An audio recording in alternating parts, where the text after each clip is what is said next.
pessoal do Filodoxia, tudo tranquilo, tudo beleza? Eu sou o Thiago Libarni, você está no Filodoxia para a crítica de It, capítulo 2. Simbora! We can do this, but we have to stick together.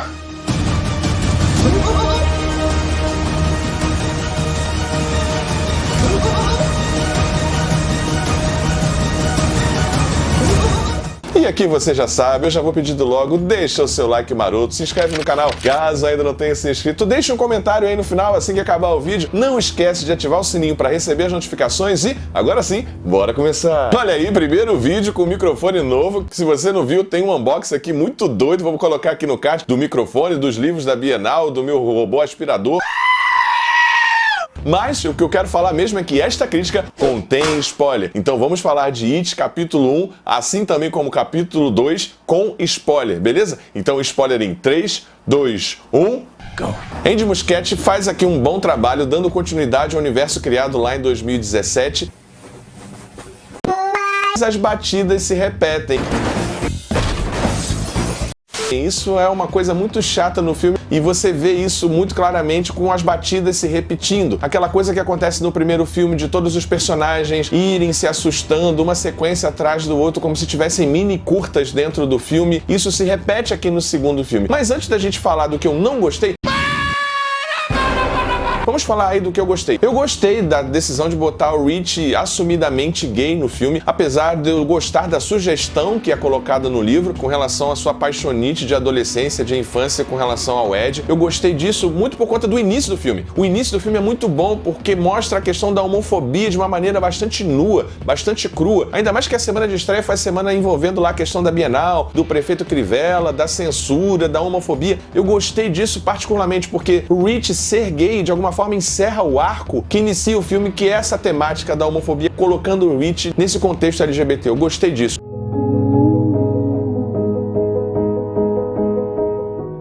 It's okay. I know someday I'm gonna be with you. It's okay. I know someday I'm gonna be with you. Outra coisa muito bom que Andy Muschietti faz bem é a transição entre o presente e o passado. As transições são muito sutis, muito orgânicas, você vê que tem um cuidado muito grande ali. Outra coisa que também é muito boa no filme é que, de novo, a escalação de elenco, o casting é muito bom. Tanto o elenco lá de 2017 das crianças, que é fabuloso, que é espetacular, quanto o elenco dos adultos aqui também é um elenco muito bom. Você, na cena do restaurante chinês, você já compra logo a amizade de todos eles. Isso, de alguma forma, ajuda o filme a ter essa verossimilhança, essa credibilidade, o trabalho de ator e de direção, tanto na parte afetiva quanto na emulação de comportamentos e da psique que outrora eram das crianças, tá muito bem trabalhado aqui quando eles agora estão adultos. Então esses pontos para mim são os pontos mais positivos da trama. Em contrapartida, para mim tem mais pontos negativos ou mais ou menos do que positivos. Oh, não. Primeira coisa que me incomodou bastante é a trilha sonora grande e eloquente, que eventualmente tenta forçar um ambiente que não está acontecendo, uma tensão que não está acontecendo. Ela cresce em momentos quando as pessoas, sei lá, estão entrando numa casa, subindo uma escada e nada acontece, tenta antecipar e manipular nossa emoção de modo excessivo. Outra coisa que eu não gostei, é claro, é a duração do filme. E aqui talvez tenha sido um problema a irmã do diretor ser a produtora. Então os irmãos Muschietti aqui talvez tenha faltado uma outra produtora ou alguém de fora para dizer: filhinho, corta um pouquinho aqui, corta um pouquinho ali. Talvez nem seja o caso de corte mesmo. Talvez seja o caso do que priorizar na história. Goddamn right. Eu acho que não precisava de todos os personagens recebendo as ligações, uma sequência atrás da outra. Não precisava também todos indo buscando o seu totem que lembrava o passado e uma cena atrás da outra. É hora do sushinho da Beverly, é hora do sushinho do Ben, é hora do sushi do Rich. Isso foi um pouco moroso, além que, puxa vida, perdeu-se uma oportunidade muito grande de trabalhar como a coisa, como essa entidade cósmica assumiu a forma de Pennywise, assumiu a forma do palhaço. Isso é enunciado lá na cena da Beverly, mas não é desenvolvido, isso é uma pena. Assim como o ritual de exorcismo da coisa também é enunciado, mas ficou um pouco difícil de entender ou mal explicado. Agora, uma coisa que me incomodou muito é o suicídio do Stanley. Que justificativa furreca no final, aquela coisa da carta. Eu me suicidei por estratégia? Você se suicidou por estratégia? Mentira! Pô, meu irmão, dá pra fazer um negócio melhor, sei lá, simula o suicídio, algo nesse sentido, e de repente ele aparece no final, é uma força a mais lá na batalha contra a coisa. Ou então morrer mesmo, como é no livro, e escrever lá com o próprio sangue. It, a coisa. Não sei se por conta de censura tentaram evitar esse tipo de coisa, mas pelo amor de Deus, se suicidar por estratégia... Muito viado! Mas vamos falar do final agora. Eu acho que a coisa é boa. Primeiro, uma coisa interessante de falar por que é It, por que é a coisa. Eu acho que tem duas justificativas e eu não sou nem um pouco original nesse sentido. Primeiro é que tem uma questão do nominalismo. O nominalismo é uma filosofia que vem lá da Idade Média, abre margem para a crendice de que se você fala o nome da coisa, a coisa se materializa. Então, por exemplo, é muito comum quando você fala algo que traz má sorte, a gente bate na madeira, por exemplo. Ou quando você fala demônio, diabo, capiroto, mochila de criança, satanás, esse tipo de coisa, falar faria com que a coisa aparecesse. Então lá nos pré-adolescentes, nas crianças, falar sobre a coisa faria com que ela se materializasse.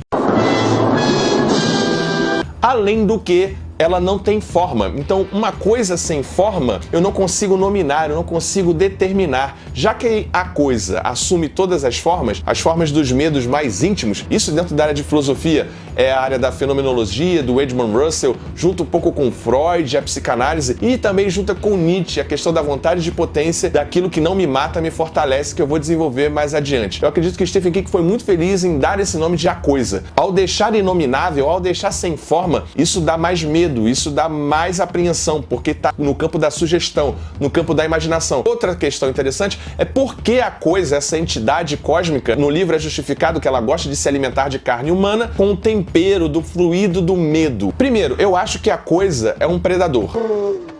E um predador não tem moral, portanto a coisa não é má. Você não pode acusar um leão, um jacaré, um predador que seja na natureza de ser mal por pegar um filhote, por exemplo. Ele apenas está caçando, ele apenas está existindo. Obrigado! Muito talvez pelo contrário. Eu senti um certo carinho maternal e paternal na batalha final. Não, que loucura. Quando a coisa, se eu não me engano, fala algo no sentido de vocês cresceram, no sentido de vocês estão fortes agora.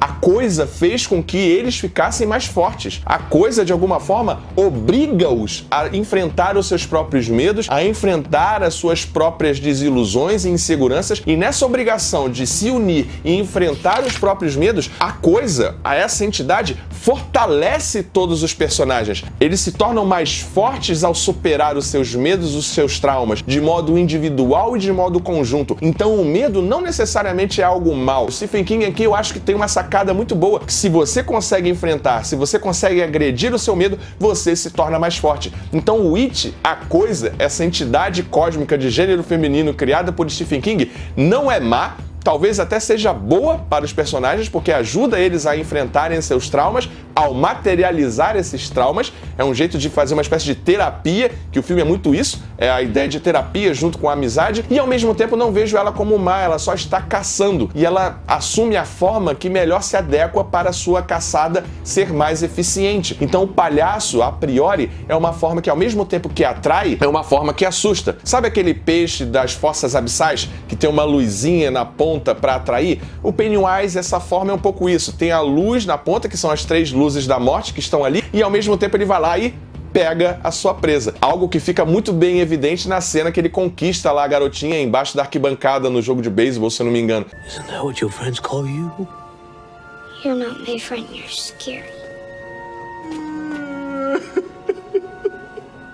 Por fim, a batalha final fica muito no campo do verbal, bem psicanálise, bem análise mesmo. Eu acho que poderia haver batalhas dentro do macrocosmos individuais, com os seus medos ali, enfrentando a coisa, enfraquecendo a coisa e ela ficando meio desbaratinada, sem entender o que está acontecendo, e ao mesmo tempo a gente vê que a forma física dela está sofrendo esse impacto. Não essa coisa de fazer bullying.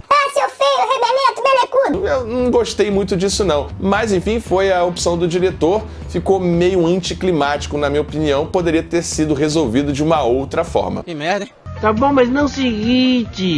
Bom, por isso tudo, a minha nota para It, capítulo 2, é nota 7,5. Não é o final que esperávamos, mas é sim um filme que diverte e fecha bem, tem algumas temáticas bacanas. Bom, pessoal, então é isso. Eu espero que você tenha gostado desse vídeo. Não esquece de deixar o seu like, de se inscrever no canal, caso ainda não tenha se inscrito. Deixa aí o comentário no final. O que você acha dessas teorias malucas? Deixa aí nos comentários, beleza, pessoal? E até a próxima. Tchau, tchau!